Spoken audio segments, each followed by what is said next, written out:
Hey, it's Clay, and this will be a video chart on ticker symbol SN. We will take a look at the 30-minute time frame.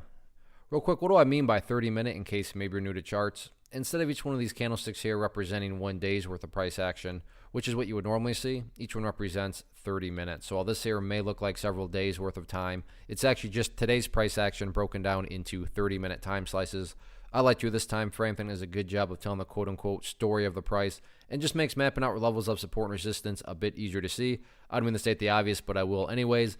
Not only was it a very nice day today from a price action perspective, but you look down here at the volume. By far the biggest volume this chart has had for quite a while. So a lot of eyeballs on this one, so let's map out some levels of support. Then we can talk areas of resistance. First area of support would be this previous breakout point that really stands out as being a key level going forward. And that's right there around $3.57. Now, don't get me wrong, if the price falls below $3.57, I'm not saying the entire chart's ruined or anything like that. But yeah, if the price could manage to stay up above that level, that would certainly be a great sign of power going forward. Taking a step back, though, and looking at things from more so a big picture point of view, that is where the purple line there comes into play, which is the famous 50-period simple moving average. In fact, you can already see that the price has had some history right around that area. And over the past couple of times the price has been down there, that area has done a great job of acting as support. So a very basic yet highly effective way to gauge the health of the move.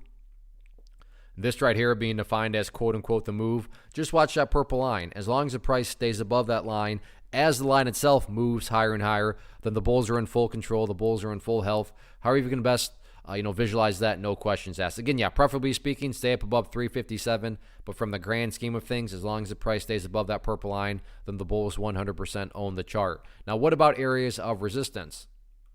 As far as where the sellers are currently standing and kind of hanging out, they made themselves pretty apparent where their stance level is right now, and that's right up there at basically $3.80. So 380 will be public enemy number one going forward. All in all, though, I don't want to say resistance levels don't matter, because they do, but at the same time they don't, because if the chart just keeps on doing what it's been doing, and what has it been doing, well, as long as it keeps on building these higher lows, and if you picture those as stair steps, then the overall chart will continue to take care of itself, and part of taking care of itself is breaking areas of resistance. So focus on building those higher lows and then just sit back and let the chart do its thing.